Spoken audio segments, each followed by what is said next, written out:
Masih banyak ada permainan-permainan jahat dari beberapa pengusaha-pengusaha yang menipu rakyat. Beras biasa dibilang beras premium, harganya dinaikin seenaknya. Ini pelanggaran.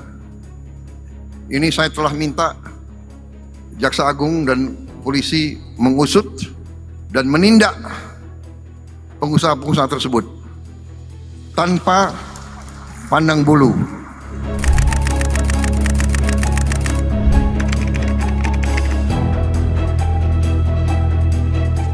Di dapur keluarga Indonesia, beras premium jadi pilihan. Putih, pulen, mahal. Tapi, apa benar yang Anda makan adalah yang terbaik?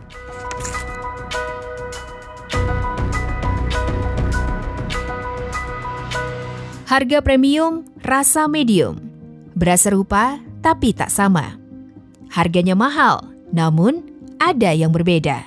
Jelas bukan perkara sepele, karena konsumen yang merasakan. Belum lama publik dikejutkan dengan laporan yang disampaikan Menteri Pertanian Andi Amran Sulaiman, yang menyebut sejumlah produsen diduga menjual beras premium tidak sesuai standar mutu, volume, dan harga eceran tertinggi. Lantas, siapa di balik permainan ini? Meski praktek pengoplosan beras premium saat ini mendapat sorotan, petani selaku produsen gabah mengaku tak tahu menau terkait praktek curang tersebut.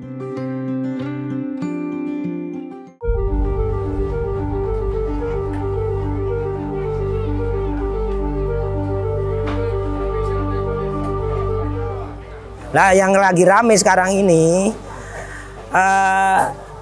ada 212 merek yang lagi diperiksa. Diperiksa itu gara-gara apa? Katanya beras oplosan. Beras oplosan. Sebenarnya untuk saat ini beras oplosan kemungkinan nggak ada ya. Beras oplosan itu biasanya yang dioplos beras subsidi. Sementara subsidi untuk pemerintah saat ini belum keluar. Belum. SPAP, operasi pasar belum ada. Nah, yang ada apa? Yang ada itu tadi saya katakan beras turun mutu. Beras turun mutu itu apa? Beras turun mutu itu yang harusnya spek kadar broken 5%, dia dinaikin ke 10 atau 15% kadar brokennya. Itu untuk mensiasati harga jual yang tidak naik. Di suatu sisi harga gabah naik tajam, di sisi lain harga penjualan head masih head lama, belum ada kenaikan. Nah itu tadi para produsen itu menyiasatinya dari situ, dari menurunkan mutu.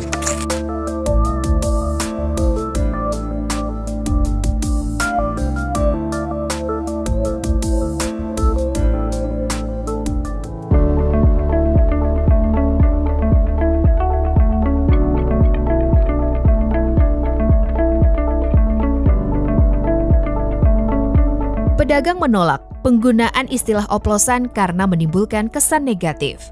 Padahal upaya menurunkan mutu dilakukan agar harga jual tetap masuk akal. Nih kalau beras medium itu dari fisik ya polesnya kurang. Terus brokennya itu dilihat sekilas lebih banyak.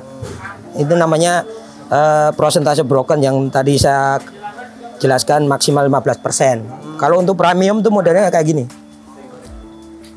Nih. Nah, kalau premium itu dia polesnya lebih licin. Jadi derajat sosoknya lebih tinggi. Terus dari warna dia lebih putih. Terus tingkat patahan atau broken dia maksimal 5%. Jadi kalau dilihat sekilas dia nggak ada patah. Dia kelihatan baru ketahuan 5% mungkin kalau dipakai mesin grader, nama mesin penghitung broken. Itu baru kelihatan. Tapi kalau untuk secara visual kayak gini kita nggak bisa bedain. Tapi rasa beda nggak sih Pak? Kalau rasa pasti bagus yang premium. Bedanya kalau dimasak pasti enakan premium. Beras medium itu mungkin didapat dari padi-padi kurang bagus. Padi grade 2, 3 gitu loh.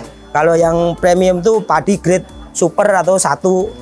Kalau yang medium padi grade 2, 3 atau seterusnya. Kadang-kadang padi rubuh.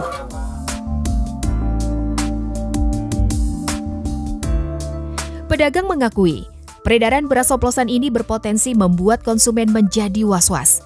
Kendati hingga saat ini belum ada pengaruh terhadap daya beli. Untuk mengetahui apakah benar ada beras premium yang dioplos, kami melihat secara langsung proses pengujian mutu beras guna memastikan standarisasi kualitas beras premium yang beredar di masyarakat sesuai aturan. Pengujian meliputi 3 elemen yakni mutu, volume, dan kadar air dalam beras. Melalui uji lab ini, diharapkan memberikan jaminan kepada masyarakat akan produk beras yang dikonsumsi. Apalagi pemerintah secara tegas mengatur hal tersebut. Bagi pihak-pihak yang nekat melanggar, tentu harus ditindak sesuai aturan hukum yang berlaku.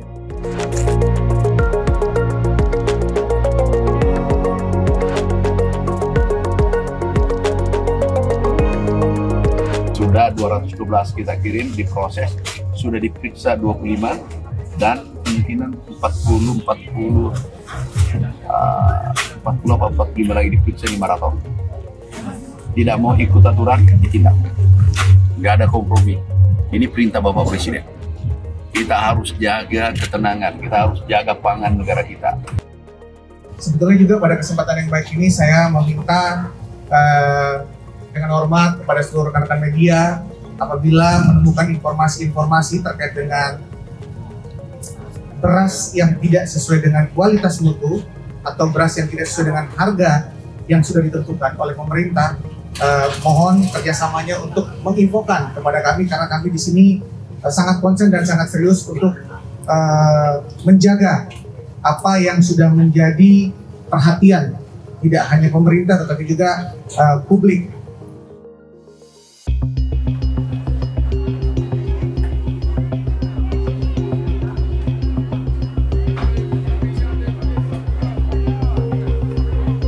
Praktek beras oplosan dinilai bukanlah hal baru.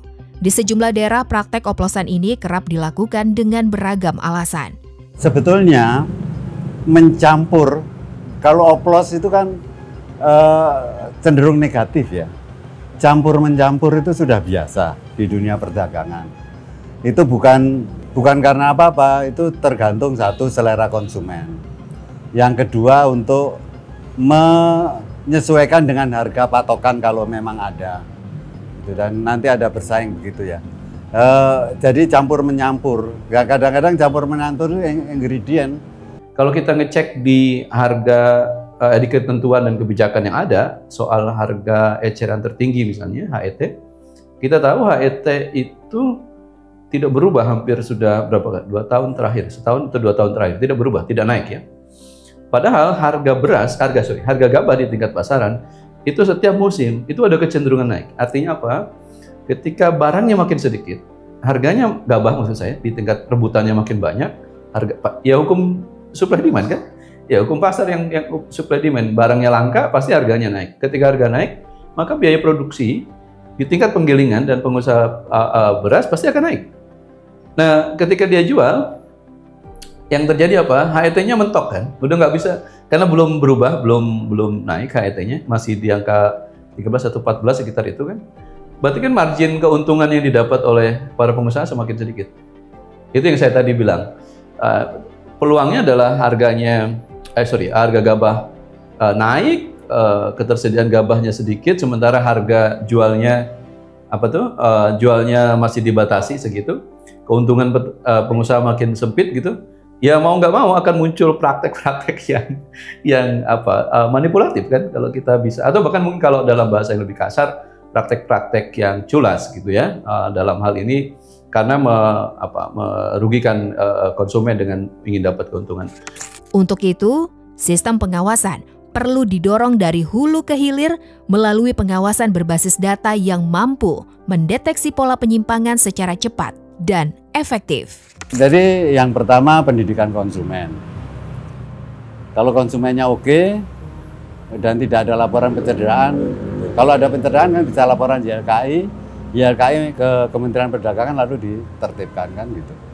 Kalau ada yang melanggar, ya bisa menurut aturan hukum aja biasa kan, gampang. Dan itu boleh itu, misalnya kalau siapapun yang dituduh itu bisa dilaporkan ke polisi, kan tinggal. Nah, polisinya ya nanti melakukan penyelidikan kan benar tidak. Kita perlu lihat juga persoalan ini tidak hanya di permukaannya, tidak hanya temuan ada sekian merek, ratusan merek, kemudian ada sekian pengusaha yang melakukan itu, tapi juga kita bisa cek ke belakangnya sebenarnya apa yang menyebabkan itu. Itu menurut saya sama pentingnya kita bisa ngelihat supaya apa? Supaya ada koreksi yang menyeluruh terhadap variabel-variabel atau hal-hal yang menyebabkan ini muncul. Ke depan ini yang betul harus dikoreksi ya, soal penguatan rantai pasok yang basisnya pada data yang itu ada sistem ketelusuran yang memadai. Hanya dengan begitu saya kira itu untuk mempersempit ruang terjadinya manipulasi-manipulasi seperti ini atau kecurangan-kecurangan yang sekarang sedang diungkap oleh pemerintah. Publik mengaku sulit untuk membedakan secara fisik perbedaan beras premium yang dioplos. Mereka hanya menginginkan sajian yang terbaik untuk keluarga dengan harga terjangkau. Mereka berharap mutu dan kualitas beras premium tetap terjaga.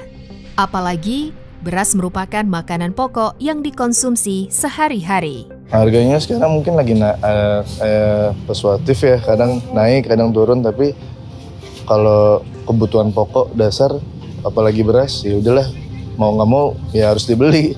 Pasti baik lagi ya, ngarep sama pemerintah kalau bisa harganya lebih turun, ya semoga. Tapi kalau nggak bisa turun, ya udah kita nggak bisa ngomong apa-apa lah. Kita sebagai masyarakat yang biasa kita beli beras ini, ya udah mau nggak mau cuma bisa beli aja. Kasihan orang mau makan enak jadi tidak enak. Tolong dibantu untuk solusinya. Kalau emang dia turun, tolong turunkan harganya. Kalau emang naik ya tolong jangan stabil sampai naik banget. Masyarakat berhak tahu makan beras yang sesuai. Ini bukan cuma soal nasi, ini soal keadilan pangan.